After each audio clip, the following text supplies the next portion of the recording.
الحمد لله وكفى وسلام على عباده الذين اصطفى أما بعد فأعوذ بالله من الشيطان الرجيم بسم الله الرحمن الرحيم وأما السائل فلا تنهر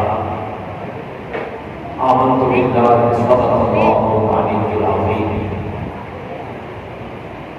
وصدق رسوله النبي الكريم الأمين ونحن على ذلك لمن الشاهدين والشاكرين والحمد لله رب العالمين. میرے نبی سے گر قطرہ کسی سے مانگا، میرے نبی سے گر قطرہ کسی سے مانگا، دریا بہا دیے ہیں، دربے بہا دیے ہیں.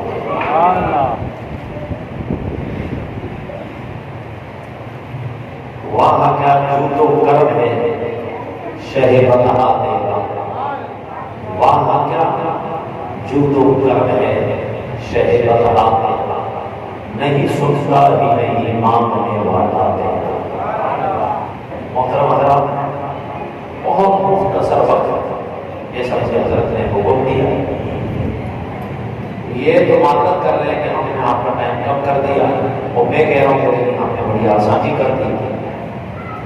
ابھی میں ایک تقریر کر کے آیا ہوں، یہاں میں حاضر ہوں، اور ابھی ایک فون اور آ گیا غلط فہمی سے. میں نے تو اسے بار تعریف دی تھی، تو وہ کہتا ہے کہ ہم انتظار میں بیٹھے ہوئے ہیں اور ایک بھی وہ گھومنا ہوا، یعنی یہ حیدرآباد کا یہ کونا، وہ حیدرآباد کا اعلیٰ پٹی کی طرف. تو میرے لیے تو خیر آپ نے آسانی فرما دی کہ مختصر وقت میں نے اپنا موضوع بیان کر کے آپ سے اجازت لے کر پھر تیسری سلسلے کے لیے جو ہے وہ پہنچنا ہے. آپ کو معلوم ہے کہ مجھے جو حضرت نے موضوع کے سپرد کیا ہے وہ ہے سخاوت مصطفیٰ. یاد رکھیے، ایک ہے رسول اللہ کی شمائل اور ایک ہے رسول اللہ کے خصائل. شمائل میں نبی پاک صلی اللہ علیہ وسلم کا چہرہ کیسا تھا، نبی پاک صلی اللہ علیہ وسلم کا حسن و جمال، آپ کی جو معجزات، آپ کی شانیں، یہ آپ کے شمائل ہیں.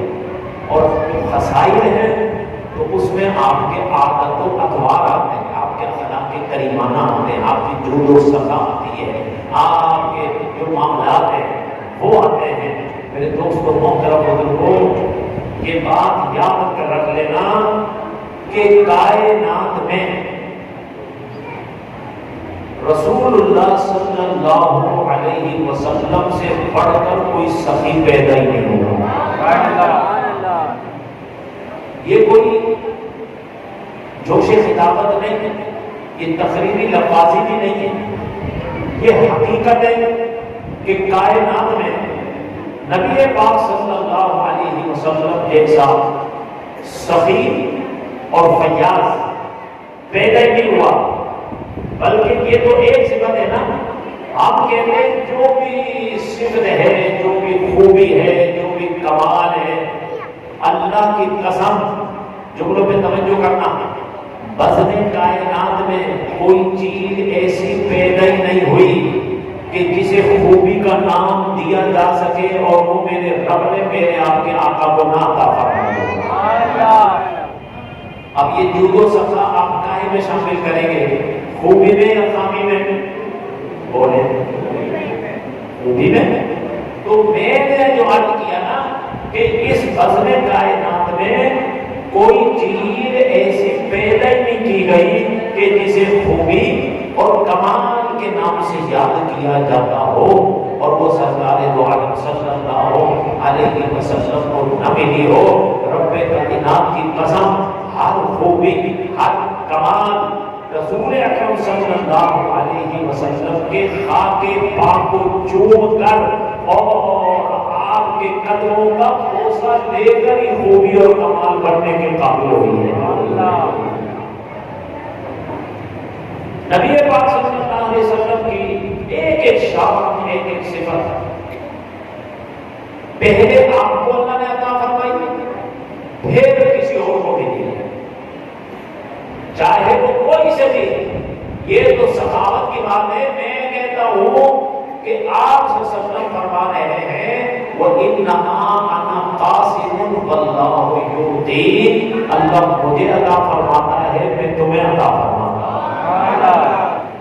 تو جو اللہ تبارک و تعالی کے خزانوں کے خازن ہیں, اللہ کے خزانوں کے مالک ہیں.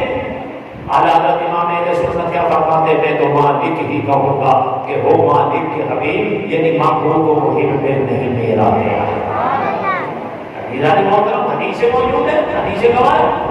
سرکار نے فرمایا اوتیت مفاتیح خزائن الارض. اللہ تعالیٰ نے زمین کی خزانوں کی چابیاں مجھے عطا فرما دی ہیں. جب خزانوں کی چابیاں رسول اکرم صلی اللہ علیہ وسلم کے پاس ہیں, تو اب بتائیے آپ سے بڑھ کر سخی کون ہوگا؟ اور دوستان محترم, سخاوت میں بندہ بخل جب کرتا ہے جب اسے ختم اپنے خزانے ختم ہو جانے کا ڈر ہوتا ہے.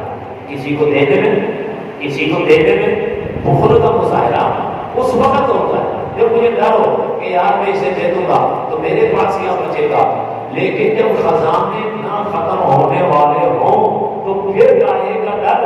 اس لیے اللہ تبارک و تعالی نے اپنے تمام خزانے میرے اور آپ کے آقا محمد رسول اللہ کے حوالے فرما دیے. اس لیے حدیث شریف میں یہ حدیث دلیل ہے اس بات کی کہ اوتیت مفاتیح خزائن الارض. اللہ تبارک و تعالی نے مجھے زمین کے خزانوں کی چابیاں عطا فرما دی ہیں. حضرت جابر بن عبداللہ رضی اللہ تعالی عنہ فرماتے ہیں, حضرت جابر انہوں نے کہا کہ سرکار کی بارگاہ میں جو بھی آیا ہے کبھی بھی سرکار نے اس کو لا نہیں فرمایا. لا کے معنی واہ کیا جود و کرم ہے شہ بتا تیرا, نہیں سنتا ہی نہیں مانگنے والا تیرا. لا کے معنی ہے نہیں کے, تو سرکار کی زبان پر کبھی نہ آئے نہیں کہ نہیں, جو بھی آیا آپ نے اسے جھولی بھر بھر کر عطا فرمایا. دوستان محترم, سرکار دو عالم صلی اللہ علیہ وسلم کتنے بڑے سخی تھے کہ ایک شخص آئے, یا رسول اللہ آپ نے مجھے کچھ دینے کا وعدہ فرمایا, آپ ابھی مال تقسیم کر کے بیٹھے, 20,000 درہم آپ کے پاس آئے. جب بھی آپ کے پاس کوئی مال آتا تھا آپ اپنے پاس قطب نہیں رکھتے تھے, اسی وقت راہ خدا میں تقسیم فرما دیا. اصحاب صفہ کے جتنے آپ کے صحابہ کرام ہیں کبھی بھی انہیں پریشانی نہیں ہوتی تھی جب تک سرکار کے گھر میں کھانے پینا موجود ہے.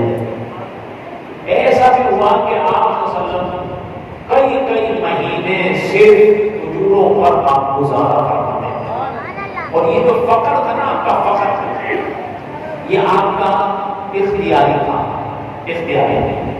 اللہ تبارک و تعالی کے پیارے حبیب نے فرمایا لو شئت لسارت معی جبال الذهب, اگر میں چاہوں تو یہ مکے کے پہاڑ میرے ساتھ سونے کے بغیر چلے جائیں.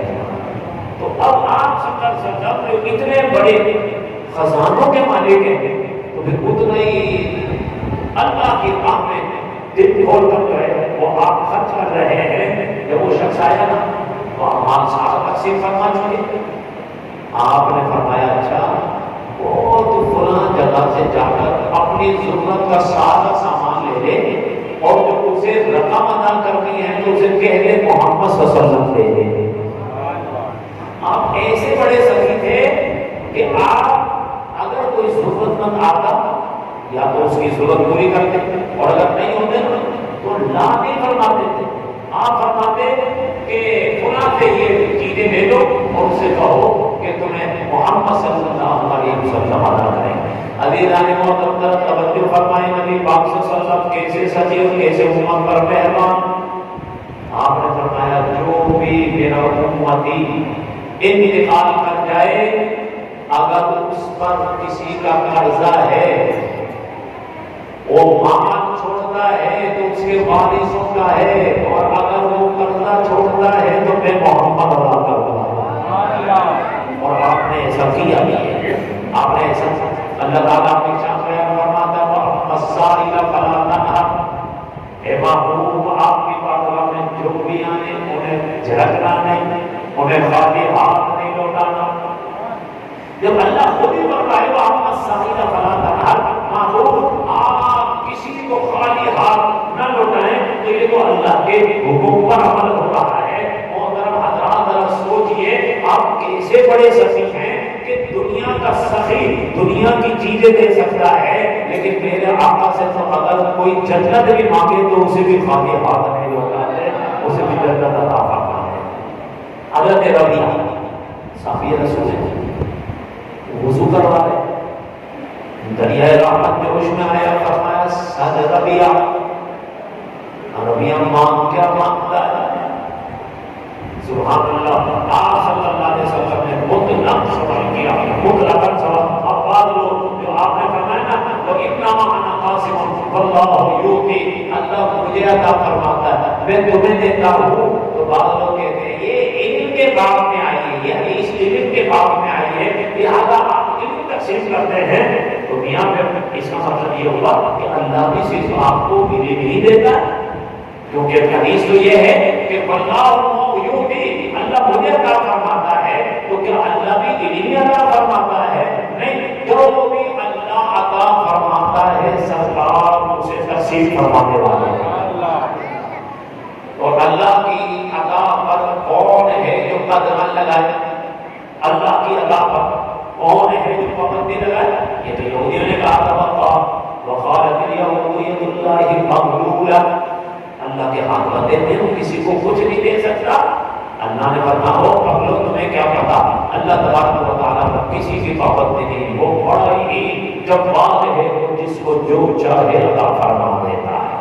اور سرکار دو عالم صلی اللہ علیہ وسلم کے لیے آپ پڑھیے انا اعطیناک الکوثر، پیارے ہم نے ہر خیر کثیر آپ کو عطا فرما دی، ہر خیر کثیر۔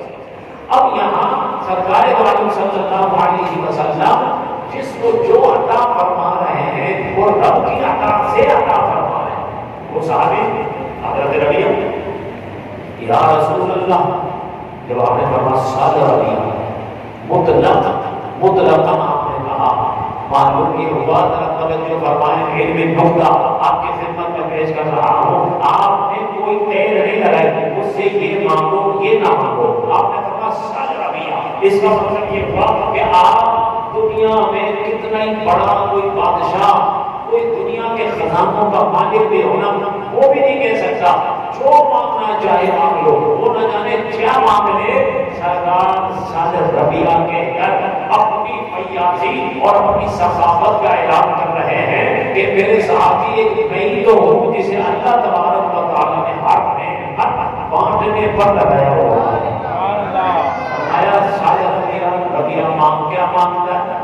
اب وہ ربیعہ بھی بڑے سمجھدار تھا، ربیعہ کو بے وقوف نہیں، صحابی رسول ہے، اگر ہمارے جیسا ہوتا کوئی ہم سے کوئی وزیر اعظم کہے مانگ کیا مانگتا، ہم تو پلاٹ مانگیں گے، پرمٹ مانگیں گے، ہم کوئی عہدہ مانگیں گے، کوئی جاب مانگیں گے، لیکن پتہ ہے اس نے کوئی دنیا کی چیز نہیں مانگی، وہ صحابی ہے نا، آپ نے کیا یا رسول اللہ مرافقتک فی الجنہ، یا رسول اللہ میں تو آپ سے جنت مانگتا ہوں، اور صرف جنت نہیں، جنت بھی وہ جس میں آپ رہ رہے ہیں، مرافقتک فی الجنہ، آپ کے ساتھ والی جنت مانگتا ہوں۔ سرکار نے فرمایا میرے صحابی یہ تو عطا فرمائی اور غیر ذالک اور بھی کچھ مانگ لے۔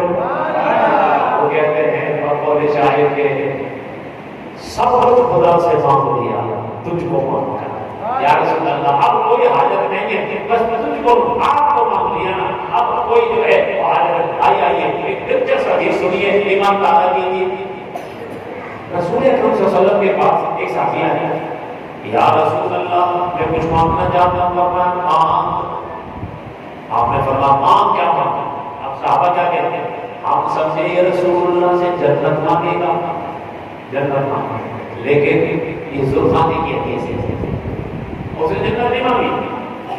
کہا یا رسول اللہ مجھے آپ سواری دے دیجیے، مجھے کوئی سواری وغیرہ دے دیں، اونٹ دے دیں، کوئی گھوڑا دے دیں، مجھے سواری دے دیں۔ اس سخی دادا نے پتا کیا فرمایا؟ فرمایا اس کی ماں تو دیکھو، آپ توجہ نہیں فرما رہے ہیں، دیکھو فرمایا اس کی ماں تو دیکھو، اس سے جو وہ موسیٰ علیہ السلام کے زمانے کی گڑیا ہی اچھی تھی جس نے موسیٰ سے جنت مانگی تھی۔ بتاؤ کوئی ایسا سچی داتا ہوگا جس سے کوئی مانگنے والا کم مانگ لے نا تو کہے تم نے مجھ سے یہ چیز مانگی، ارے یہ نہیں کچھ اور مانگ، کچھ اور مانگ، یہ تو عطا فرمایا کچھ اور مانگ۔ تو آپ نے فرمایا مجھ سے تو موسیٰ علیہ السلام کے زمانے کی گڑیا اچھی تھی۔ عزیزان محترم، آپ صلی اللہ علیہ وسلم نے جب یہ فرمایا، اس کا واقعہ کیا ہے؟ موسیٰ علیہ السلام ایک جگہ سے گزرے، دریا عبور کیا، وہاں سے نکلنے لگے، اللہ نے فرمایا اے موسیٰ یوسف علیہ السلام کے جسم اطہر کو اپنے ساتھ لے لو، جسد کو۔ اس سے سنیو یہ بھی پتہ چلا کہ نبی کا جسم قبر میں سال سال قیامت تک باقی اور سلامت ہے۔ اللہ نے فرمایا اے موسیٰ یوسف علیہ السلام کا جسد اپنے ساتھ لے کر یا اللہ کی قبر کہاں ہے؟ اللہ نے نہیں بتایا، اللہ نے نہیں بتایا، اللہ کو معلوم نہیں تھا، اللہ کو معلوم ہے۔ جو اللہ یہ فرما رہا ہے کہ موسیٰ یوسف کا جسد اپنے ساتھ لے کے چلو تو اللہ نشان دہی بھی فرما دیتا۔ اللہ نے فرمایا یہی کسی سے پوچھ لو، یعنی اب کسی کو بھی پتا نہیں کہ یوسف علیہ السلام کی قبر ہے کہاں؟ ایک گڑیا نکلی، ایک گڑیا بڑے پرانے زمانے میں، وہ کہنے لگی اللہ کے نبی میں جانتی ہوں یوسف علیہ السلام کی قبر کہاں ہے؟ بتاؤ پھر ہمیں بتاؤ، ہم نے یوسف علیہ السلام کے جسد کو اپنے ساتھ لے کر جانا ہے۔ تو ان کا عقیدہ تو ختم ہو گیا نا، جو کہتے ہیں نبی مار کر مٹی میں مل گیا، معاذ اللہ۔ یوسف علیہ السلام کا جسد نکالنے کا اللہ حکم دے رہا، اپنے ساتھ لے کر چلو۔ تو بتاؤ ان کا عقیدہ صحیح ہے؟ بریلی کے امام کا عقیدہ تو زندہ ہے واللہ، تو زندہ ہے واللہ، میرے چشم عالم سے چھپ جانے والے۔ اب موسیٰ علیہ السلام نے کہا خبر بتاؤ، تو بتا وہ بڑھیا کہتے تھے ایسے نہیں بتاؤں گی، ایسے نہیں بتاؤں گا، کچھ میری ڈیمانڈ ہے۔ اچھا ڈیمانڈ بتاؤ کیا ہے؟ اے موسیٰ مجھے جنت چاہیے، اور جنت بھی وہ جہاں آپ رہیں گے، جنت بھی وہ جہاں آپ رہیں گے۔ موسیٰ علیہ السلام نے کہا کچھ اور مانگے۔ یہ کیا سوال ہوا کہ اللہ کے نبی کے ساتھ آپ رہنا چاہتی ہیں؟ جنت نام سے وہ اصرار کرتی رہی، موسیٰ علیہ السلام سے ٹالتے رہے۔ اللہ تعالیٰ نے وہی بھیجی، اے موسیٰ تیرا جاتا کیا ہے وعدہ فرما لے، وہیں سے جنت عطا فرما۔ تو رسول اللہ اس طرف اشارہ فرما رہے ہیں، اس طرف اشارہ فرما رہے ہیں۔ اب کیا محلات نے کیا بادشاہوں کے ساتھ خدام نہیں رہتے؟ نوکر چاکر بھی تو سیٹ صاحب بھی اسی بنگلے میں، اسی ٹینٹ میں، اسی کوٹھی میں رہ رہے ہیں۔ تو خدام جو فرمانا جو جس سے محبت کرے گا قیامت میں اس کا حشر اسی کے ساتھ ہوگا۔ تو یہاں حضرت موسیٰ علیہ السلام کے زمانے کی وہ گڑیا جس نے شک کے ساتھ موسیٰ علیہ السلام کو یوسف علیہ السلام کی قبر بتائی، تو اب رسول اللہ فرما رہے ہیں اسے دیکھو، یہ مجھ سے ایک جانور ایک سوال مانگ رہا ہے، اس سے جو موسیٰ علیہ السلام کے زمانے کی گڑیا ہی اچھی تھی جس نے موسیٰ علیہ السلام سے جنت مانگی تھی۔ بتاؤ دنیا میں کوئی ایسا سخی ہے؟ اتنا بڑا سخی کون ہوگا؟ ایسا بڑا سخی تو یہ چاہتے ہیں کتنا ہی بڑا کوئی کھلے دل کا بھی ہوگا تو بھی کوئی یہ چاہے گا کہ کوئی آ گیا تو دے دیا، اب اگر دو چار دفعہ آیا، یا پھر یہ نہیں چاہے گا کوئی آئے میرے پاس، کوئی آ گیا تو دے دیا۔ لیکن سب صاحب تو ایسے سخی ہیں کہ اگر کوئی آپ سے کم مانگ رہا ہے تو آپ کہتے ہیں زیادہ مانگ۔ یہ ہے نبی پاک صلی اللہ علیہ وسلم کی سخاوت۔ ایک شخص کہنے لگا آپ کا یہ بڑا ہی سخی تھا، اس نے 7 دروازے بنا رکھے تھے، 7 دروازے بنا رکھے، ایک دروازے سے آتا پھر دے دیتا، کوئی فقیر دوسرے دروازے سے آتا مانگنے والا، پھر وہ دوسرے دروازے سے اسے دیتا، تیسرے دروازے سے وہ مانگنے والا آتا، وہ حقب تائی اسے تیسرے دروازے میں سے دے دیتا، چوتھے دروازے سے پھر آتا، چھٹے سے آتا، یہاں تک کہ 7ویں سے آتا، وہ دیتا رہتا. کہنے لگا کہ دیکھو حاتم طائی کتنا سخی ہے کہ وہ 7 دروازے بنا رکھے تھے. مانگنے والا پھر کے دوبارہ آتا تھا, پھر کے دوبارہ آتا تھا, توجہ میری طرف, پھر کے آتا اور حاتم طائی دیتا رہتا تھا. ہمارے نبی کے صحابی نے کہا اور اس کا مانگنے والا 7 دروازوں کے بعد بھی سیر نہیں ہوتا تھا, بھوکا ہی رہتا تھا. جبھی تو وہ بار بار اگر 8واں دروازہ ہوتا تو پھر بھی آتا. میرے نبی نے تو جس کو ایک مرتبہ دیا نا فرمایا اور بھی مانگ لے, اس نے کہا بس میرا ایسے سمجھتا ہے. ہمارے نبی پاک صلی اللہ علیہ وسلم آپ کے پاس ایک یمنی چادر, خوبصورت چادر کسی نے دی اور آپ کو چادر کی ضرورت بھی تھی, آپ نے سیف کرتا پہنا. ایک صحابی اسی مجلس میں اٹھے اور عرض کرنے لگے یا رسول اللہ مجھے یہ چادر عنایت فرمائیے, یہ چادر عنایت فرمائیے. آپ صلی اللہ علیہ وسلم کو چادر اتار کے اسے دے دی. اتنی قیمتی تحفہ, اتنا قیمتی تحفہ, اور پھر آپ کو ضرورت نہیں ہے. تو صحابہ نے سے ملامت کی, صحابہ نے کہا تجھے خیال نہیں رسول اللہ کسی کو منع نہیں کرتے اور تو نے کہ پتہ ہوتے بھی پھر بھی تم نے وہ چادر مانگ لی اور آپ کو ضرورت تھی, آپ منع نہیں کرتے اس لیے آپ کو دے دی. صحابی کا عقیدہ سنیوں اپنے عقیدے پر قربان جائیے, اللہ کا شکر ادا کرے. صحابی نے کہا میرے دوستوں, میرے یاروں, میں نے پہننے کے لیے نہیں مانگی, میں نے کفن کے لیے مانگی ہے. میں نے اس لیے مانگی ہے کہ اس میں مجھے کفن دیا جائے, اور باقی اس صحابی کو رسول اللہ کی چادر میں کفن دیا گیا ہے. یہ تو اپنے تھے, یہ تو غلام تھے, یہ تو صحابی تھے. میرے نبی تو اتنے بڑے سخی داتا ہیں کہ اگر عبداللہ بن ابی جو رسول اللہ کا دشمن ہے, منافق ہے, اس کا بیٹا سرکار سے آپ کا پیراہن, آپ کا کرتا مانگنے آتا ہے, یا رسول اللہ آپ اپنا کرتا دے دیں, میرے والد کو کفن میں دینا ہے. حالانکہ عبداللہ بن ابی تو ساری زندگی رسول اللہ کی مخالفت کرتا رہا. نے اس عبداللہ بن ابی کے لیے اپنا کرتا عطا فرما دیا. یہ نبی پاک صلی اللہ علیہ وسلم کی ثقافت کا عالم ہے. محترم حضرات, اسی لیے اعلیٰ حضرت امام اہل سنت فرماتے ہیں واہ جان جود و کرم ہے شہ فتح تیرا, نہیں سنتا ہی نہیں مانگنے والا تیرا. آپ صلی اللہ علیہ وسلم ایسے سخی ہیں کہ جو دنیا بھی دے رہے ہیں اور آخرت میں تقسیم فرما رہے ہیں. آخرت میں اپنے ہاتھوں سے اللہ تبارک و تعالیٰ نے جب آپ کو مالک بنا دیا, جب آپ کو اپنے خزانوں کا مالک بنا دیا, تو پھر بتائیے پھر کمی کس بات کی.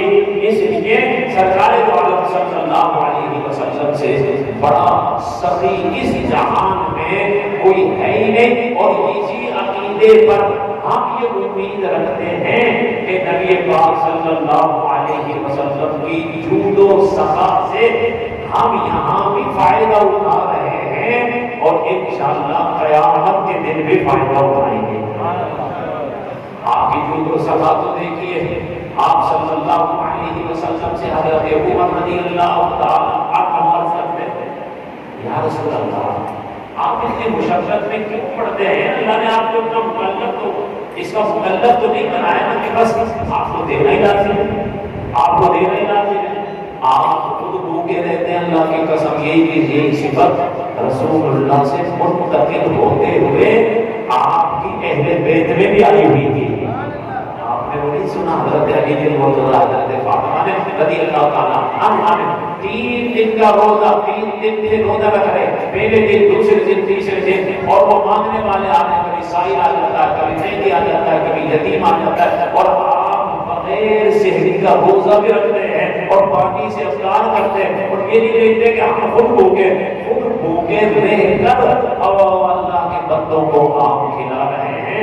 یہ نبی پاک صلی اللہ علیہ وسلم کا فیض ہے جو آپ کے خاندان میں جو ہے منتقل ہو رہا. حضرت عمر رضی اللہ تعالیٰ عنہ پر آپ عرض کرتے ہیں یا رسول اللہ, اللہ نے آپ کو مکلف نہیں فرمایا, آپ کیوں اتنی مشقت کیوں اٹھاتے ہیں؟ آپ کے اس بات سے آپ کے چہرے پر ناراضگی کے آثار ظاہر ہوتے ہیں. آپ کے چہرے پر حالانکہ آپ برا نہیں بناتے لیکن آپ نے برا بنایا اس بات کا، چہرے پر ناراضگی کا احساس۔ اور ایک صحابی کہنے لگے یا رسول اللہ صلی اللہ علیہ وسلم آپ خوب تقسیم کیجیے، اللہ تبارک و تعالیٰ آپ کو کبھی بھی کمی نہیں دے گا، خوب آپ تقسیم کریں اللہ تبارک و تعالیٰ کی دی ہوئی نعمتوں کو۔ تو رسول اللہ صلی اللہ علیہ وسلم کا چہرہ اس کی اس بات سے کھل اٹھا، آپ خوش ہو گئے۔ اس کا مطلب یہ ہوا ایک تو ہوتا ہے نا عادت سخی کہ اس کی عادت ہے، لیکن رسول اللہ صلی اللہ علیہ وسلم کو اللہ تبارک و تعالیٰ نے فطرتاً اپنی صفت سخاوت کا مظہر بنا دیا۔ یعنی اللہ تبارک و تعالیٰ کی صفت کیا ہے؟ سخاوت۔ اللہ تعالیٰ سے پڑھ کر کوئی جواب نہیں، کوئی سخی نہیں۔ اب اگر ہم اللہ کی سخاوت کو دیکھنا چاہتے ہیں کہ اللہ کیسا سخی ہے، تو ہمیں مصطفیٰ کریم کی سخاوت کو دیکھنا ہوگا کہ جس نے نہ اپنوں کو کبھی محبوب کیا، نہ غیروں کو کبھی محبوب کیا۔ آپ کے در پر اگر کوئی صحابی یعنی مومن آتا ہے، آپ اسے بھی عطا فرما رہے ہیں، کوئی کافر آتا ہے، آپ اسے بھی جو ہے وہ عطا فرما رہے ہیں، یہاں تک کہ اگر آپ کے در پر دوستان محترم کوئی جانور بھی آ رہا ہے تو آپ اس کی بھی مرادیں پوری فرما رہے ہیں۔ وہ اونٹ جو اپنے مالک کی ظلم کا شکار تھا تو وہ رسول اللہ ہی کے بارگاہ میں آیا نا، تو یہ بارگاہ ہے ایسی بارگاہ صحابہ سمجھتے ہیں کہ اگر دنیا ملے گی تو اسی بارگاہ سے اور دین ملے گا تو اسی بارگاہ سے۔ یعنی انہیں دنیا لینی ہوتی تھی تب بھی اسی بارگاہ میں آتے تھے، اور اگر انہیں جنت لینی ہوتی تھی تب بھی اسی بارگاہ میں آتے تھے۔ سرکار دو عالم صلی اللہ علیہ وسلم سے لوگ ادھار مانگا کرتے تھے۔ ایک مرتبہ آپ کے پاس بہت زیادہ تعداد میں بکریوں کا ریوڑ مال غنیمت کے طور پر آیا۔ حضرت خدیجہ الکبریٰ نے سارا مال آپ کے لیے ہبہ کر دیا، تو آپ نے کیا سمجھتے ہیں آپ نے وہ مال اپنے پاس رکھا؟ نہیں، اسلام کے لیے وہ مال وقف کر دیا۔ اب ایک شخص آپ کے پاس آیا، اس وقت آپ کے پاس بکریوں کا ریوڑ آیا ہوا تھا، ایک مال غنیمت تھی، ابھی وہ مسلمان نہیں ہوا تھا۔ اللہ اس نبی کی سخاوت بھی، اور لوگ تو اپنوں کو دیتے ہیں نا، دیتے دینے میں بھی دیکھ رہے ہیں کون اپنا ہے کون پرایا ہے۔ رسول اللہ صلی اللہ علیہ وسلم کے گھر میں تو اپنا آیا وہ بھی محروم نہیں گیا، پرایا آیا وہ بھی دامن بھر کے گیا۔ حضرت عباس نے اتنا دیا کہ وہ اٹھا ہی نہ سکے، رسول اکرم صلی اللہ علیہ وسلم نے مسکراتے ہیں۔ آپ کی وہ شخص آیا، یا رسول اللہ، اے محمد اب تو آپ مالدار ہو گئے۔ آپ نے فرمایا تو نے میری کیا مالداری دیکھی ہے؟ دیکھتے نہیں وہ جنگل، یہ اتنی بکریاں آپ کے پاس، اتنی بکریاں، آپ حیران ہو جائیں گے۔ آپ یہ بھی تو کر سکتے تھے 2 4 10 20 اسے دے دیتے، یعنی فقر سے تو آپ ڈرتے نہیں تھے، اللہ کا اتنا بھروسہ تھا کہ بندہ ڈرے نا کہ میرا مال اگر سارا کا سارا میں نے دے دیا تو پیچھے کیا بچے گا۔ اس نے کہا یہ محمد اب تو آپ مالدار ہو گئے۔ آپ نے فرمایا تو نے میری کیا مالداری دیکھی؟ عرض کیا کہ اتنا جنگل بھرا ہوا بکریوں کا۔ فرمایا اچھا یہ سب میں نے تجھے دے دیا، سب مجھے دے دیا۔